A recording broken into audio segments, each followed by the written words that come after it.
pag-transport, pag-ihaw, kag pagbaligya sang baboy kag pork products sa Hamtik Antique, temporaryong gindumili sang LGU. Samtang masobra shin ka mga baboy sa Ilog Negros Occidental nagkalamatay.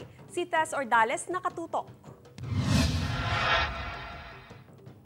Nagpagwas ang executive order si Hamtik Antique Mayor Julius Ronald Pacificador na tuhoy sa pagdumili sa pagtransport, pag-ihaw kapag baligas ang baboy ka pork products sa Banwa, tubtob Hunyo 19 sumunga tuig 2023. Ini matapos may mga baboy sa pila ka mga barangay sa Hamtik ang hinali ilang nga nagmasakit kag napatay. Suno kay Municipal Agriculturist Isidro Ramos nagpatigayon sila sa investigasyon kung sarin ang pila sa mga napatay nga baboy ang gintrang kaso kung wala gana magkaon.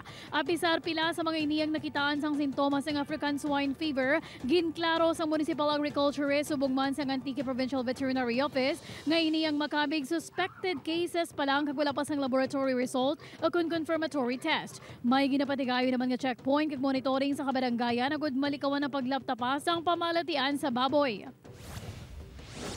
Masobray sa kagatos ka mga baboy sa Barangay Kalubang, Ilog Negros Occidental ang nagkalamatay humalin sang Hunyo 1, 2023 tubtob subong adlaw sa local government unit.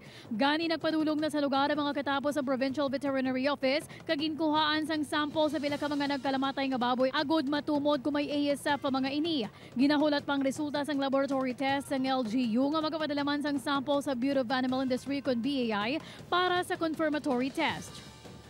Kung nag-barangay support sa mga barangay nga wala na kapituan, kaya mo na hindi kita magpasulod sa mga product sa ibang nga alit sa barangay ang pag-initid sa ibang nga mga barangay man nga naikos ang maratian.